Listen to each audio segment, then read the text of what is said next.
Modern.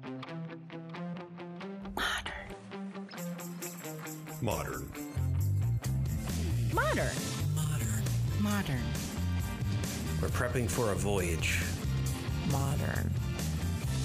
The force of an old-fashioned equals whiskey mass times bitters acceleration. Why don't you make that a double? Modern bar cart. What's shaking, cocktail fans? Welcome back to another episode of the Modern Bar Cart podcast. I'm your host, Eric Kozlik, and I am super stoked that you're joining me for another one of our Bar Cart Foundations episodes. If you're new to the podcast, these are the episodes where we take a deep dive into some aspect of cocktails or home bartending that will hopefully help you to understand and execute just a little better next time you're making drinks for friends.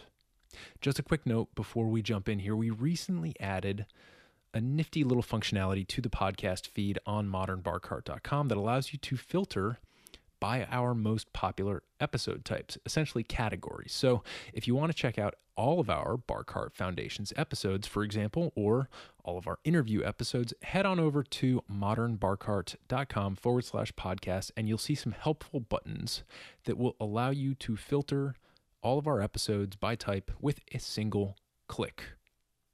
It being the dog days of summer, this episode is going to focus on some lighter batched cocktails you can make for groups of people, really harnessing the delicious energy of all the amazing fruits and herbs that are at their peak this time of year.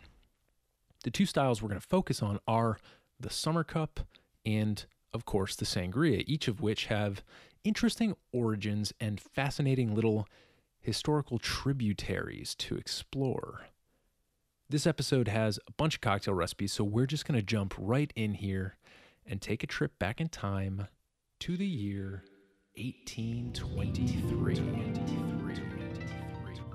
In the United States, President James Monroe was busy with the Monroe Doctrine, which basically said we Americans were kind of done with the rest of the world. We were sick of all these stinking European wars, and we intended not to get involved in any of it anymore. Arguably, this was the height of U.S. isolationism. We peaked pretty early, guys. Elsewhere around the world, 1823 was around the height of the British Empire, at least in terms of stability and commercial success. Colonial control of India, Australia, the Middle East, and parts of Africa was continually reinforced, and one result of this, at least for the British, was that trade flourished. This was the same era when the idea of the sun never setting on the British Empire was kind of popularized. So when you've got a lot of trade happening, you've got a lot of money coming in, and when you've got a lot of money, you of course need a lot of bankers to keep track of it all. What do bankers enjoy eating for lunch? Oysters, obviously. And where do you go to grab some oysters if you're working at the Bank of England in 1823 London? How about Pimms Oyster House?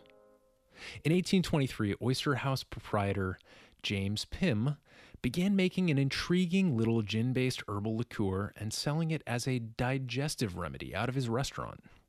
It was served in small tankards known as No. 1 cups, and so the name Pimms No. 1 Cup was born. By the 1850s, demand for this sweet herbal beverage was so high that Pimms had to increase production, also releasing a No. 2 and a No. 3 recipe, which were pretty much identical to the No. 1 cup, except that their base spirits were Scotch and brandy, respectively. So we've got this tasty little liqueur gaining popularity in England around the same time as cocktails are really starting to capture the imagination of American drinkers. So it makes sense that the Brits would start trying to use Mr. Pimms' creation as more than just a digestive remedy. This is where we run into the Summer Cup. Now, in general, a summer cup is any long drink, possibly produced in a large batch that includes some alcohol, some fresh fruit and herbs, and a little sweetness. In many cases, we'll see recipes calling for things like lemonade, ginger ale, sparkling water, gin, or even champagne.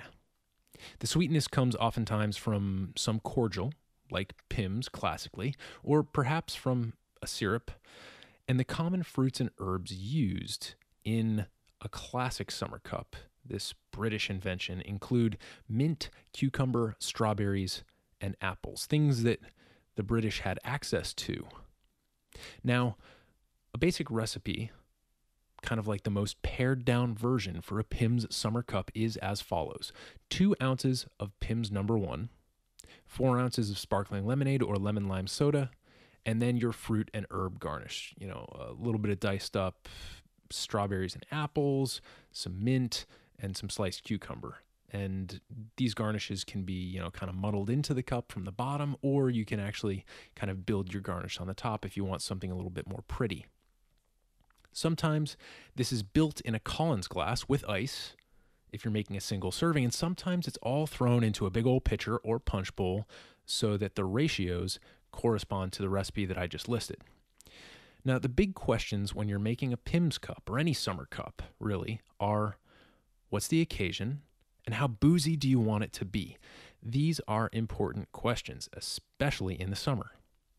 As a host, obviously you're responsible for your guests, their health, and their safety, and the beauty of a big batched cocktail like this is that it really allows you to dial in your desired ABV pretty precisely.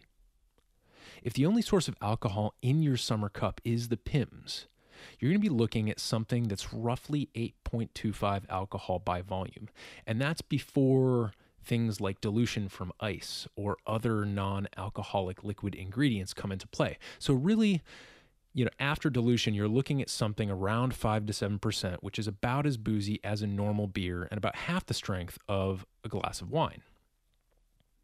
Knowing that's your starting point, you can choose to go for a more middle-of-the-road approach by adding something like champagne or sparkling wine into the mix. This would be called, you know, following the naming convention of what happens when you add champagne to something, a Pimms Royale, right? You have the Kier, which is the blackcurrant liqueur, and then when you add the champagne to it, it becomes a Kier Royale. This kind of concept is something that you can apply across the cocktail canon. Add champagne, and it's basically a whatever that was Royale. Fun little side note. If you're looking for a more potent brew, you know, something that's got definitely more of a kick, something moving in the direction of a batched cocktail, then you can always kind of crank it up and add some actual gin, which is the base spirit used in Pimms No. 1 cup. And it also happens to pair well with cucumber and mint. So if you're making a summer cup, gin is a really logical spirit to use in that situation.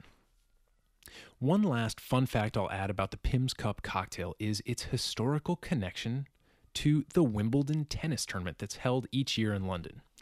The Pimms Cup is to Wimbledon as the mint julep is to the Kentucky Derby. Essentially, it's the traditional beverage that all the fancy rich people drink when they attend these sporting events. According to Wine Enthusiast magazine, the first Pimms bar at Wimbledon opened in 1971, and ever since, the cocktail has enjoyed wild popularity wherever Brits congregate to watch people bat a fuzzy ball over a net repeatedly. That said, Pimms Cup isn't the only cup. There are other summer cups under the sun. In fact, some might argue that the sun never sets on summer cups. These days, you sort of see summer cups moving in one of two directions. You've got commercial and sort of generic options like the Austin's Summer Punch, which is available in the UK from Aldi, which is a pretty pervasive grocery chain. It's gaining traction here, at least in the eastern United States. And I'm honestly not sure if you can purchase it at US Aldi locations. But one thing to note, if you happen to be in the UK, is that it's apparently very similar to Pimms in flavor, but it only weighs in at about 17.5% alcohol by volume. So it's a lighter option than even the normal Pimms. Then on the other end of the spectrum, you've got more craft alternatives that emerge locally every once in a while if you're in a place where there's kind of a strong distilling or cocktail tradition. Here in the DC area, we had a collaboration between Green Hat Gin and Capitoline Vermouth that was produced all the way through 2017, but I can't find any mention of it being produced this year, which is not to say that it won't come back. Here's a blurb from Green Hat's Summer Cup 3rd Annual Release blog post on their website. Quote, "We're the first commercial producers of a summer cup here in the United States. It took us a long time to get the recipe right, and it continues to be a crowd favorite and perfect patio drink companion. It combines our Navy Strength gin with Capitoline white vermouth and a blend of fruits, herbs, and spices that includes cucumbers, black tea, citrus zest, lemon balm, lavender, rose hips, and a few secrets. It's delightfully complex and refreshing with less sweetness than some other well-known cups out there. It's perfect when topped with cucumber, strawberries, and lemonade. End quote. Now, I want to address, at this point, a realization that most of you probably had at some point during the Summer Cup summary. And that realization is, hold on a minute. Summer Cup is basically just sangria. In the sense that sangria is a light fruit-infused summer drink that's occasionally served sparkling and has a number of different expressions, then yeah, Summer Cup and sangria look and act much the same. They're both great for parties or backyard barbecues, and you can usually throw one together with a single trip to the grocery store or whatever you have lying around the house. One problem with sangria, though, is that historians and bartenders have a really difficult time agreeing on where it comes from. It emerged in its most evolved form, in the form that you would expect it at a restaurant, at the 1964 World's Fair in New York City, where it was served as the official drink of the country of Spain. And this was kind of a PR move to help popularize Spanish wine, which at the time was really looked down upon as inferior. Ironically, this didn't really do much for the wine's reputation because it kind of still implied that the best way to drink Spanish wine was to mask it with fruit and other stuff. So unfortunately, Spanish wines still haven't managed to, get up to the level of, French and Italian wines in today's market, but they do seem to dominate the sangria category. Let's look at the linguistic base for sangria, and that base is sanger or sangre, a word that means blood, pretty much across all of the Romance languages. Clearly, this name refers to the red wine base that provides the color of this beverage, at least in most of its expressions. And this little etymological factoid connects us back with a much older drink that does have some traceable origins, although they themselves are a little bit murky. And this drink is called the Sangaree. Sangaree. Sangaree. This proto-cocktail holds down a really important part of the historical development of the cocktail. It's one of a few bridges between the age of punch in the 16 and 1700s and the age of individually served mixed drinks that started in the mid-1800s and extend up until now. One thing historians can generally agree upon is that the Sangaree is basically a single-serving punch. You've got alcohol from whatever wine you use. Most popularly, it was a port wine or sherry Sangaree. Then you've got a little bit of sugar, a little bit of citrus if it was available, and a little grated nutmeg on top for your spice. The Sangaree was usually a shaken cocktail, and with that dilution from the ice, and without the presence of a real robust spirit in many cases, it would put you in the general vicinity of punch potency, at least where ABV is concerned. And that is to say, it was a fairly light, sessionable drink that you could have either just by itself, or you could kind of line them up one after another and not get hit as hard by the alcohol as you would drinking those classic boozy cocktails. We're going to link to a really great video in the show notes page where DC bartender Lucas Smith, known for his work at Dram & Grain and Cotton & Reed Distillery, makes a port wine Sangaree and explains some of the nuances of this cocktail. So be sure to head on over to the show notes page at modernbarcart.com/podcast and check it out if you're interested in learning more about this nifty little drink. Ultimately, when it comes to sangrias and sangarees, what I'd like to do is sidestep all the controversy about the origins and the naming and whether or not the Sangaree has anything to do with sangria. I think it's clear that they are related, even if they're not blood relatives. See what I did there? Blood, sangria, get it? Really what I mean is that they both serve kind of the same function. They occupy that sessionable, easy living space where you can seek refreshment from some sort of alcohol, chilled down, fortified by fruit, and tinged by whatever color is most appealing to the eyes and the palate. One last thing to note about sangria in terms of recent developments in our current world is that Spain and Portugal have managed to push a regulation through the European Union that grants them a sort of geographical dominion over sangria, in the same way that France has champagne and Italy has Prosecco. You can't get those two products from other countries or even regions outside of the regions where they're supposed to be made. In other words, if sangria comes from any country besides Spain or Portugal, they have to call it German-style sangria, for example, or some other type of sangria, none of which sound nearly appealing as the genuine article. So in one respect, it's great that Portugal and Spain have managed to safeguard another little bit of their cultural heritage and ensure that they continue to benefit from its popularity. But in another respect, I don't think most of us really want to go out and buy sangria from the store when it's so easy to make at home. If you are in the mood for sangria, here's an easy template that I like to use, and it's kind of a batched recipe.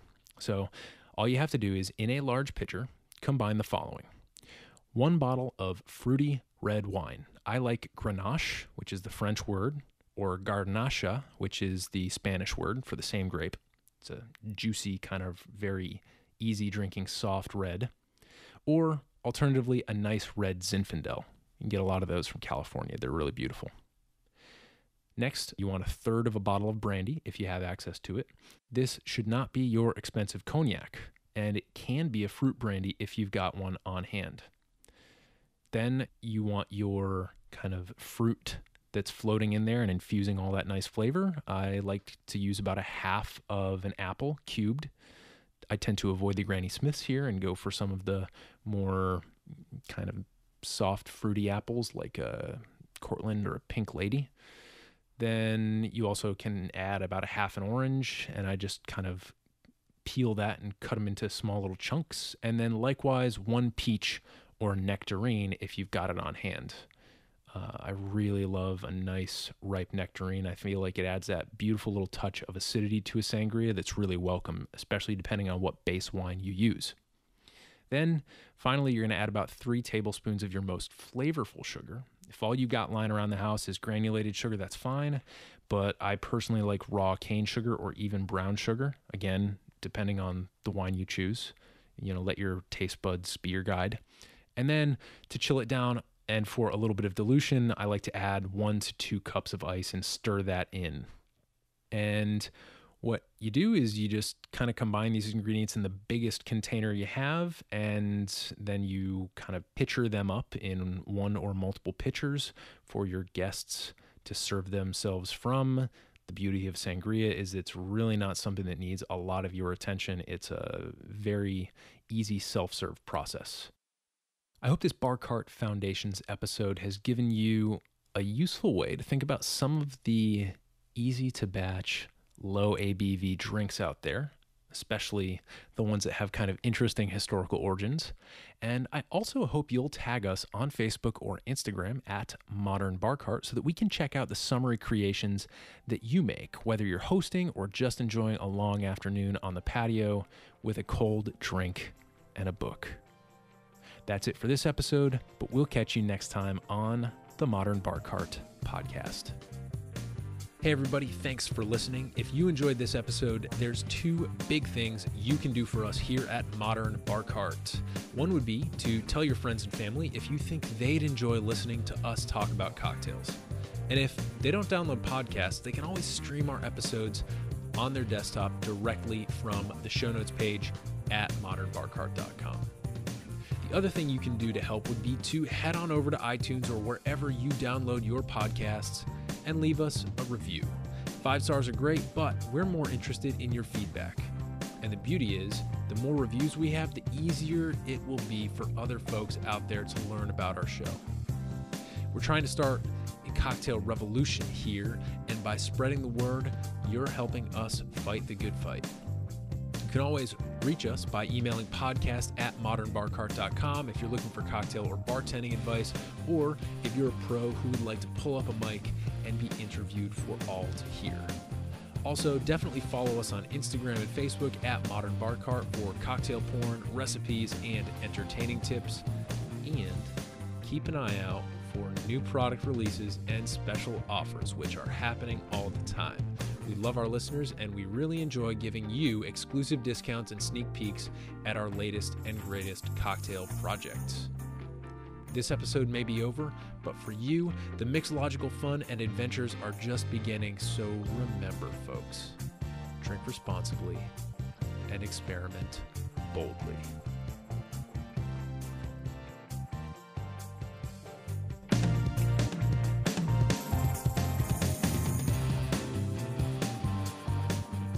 This episode was made possible with editing and production assistance by Samantha Reed and some serious Wikipedia research by yours truly. This has been a Modern Bar Cart production, copyright 2018.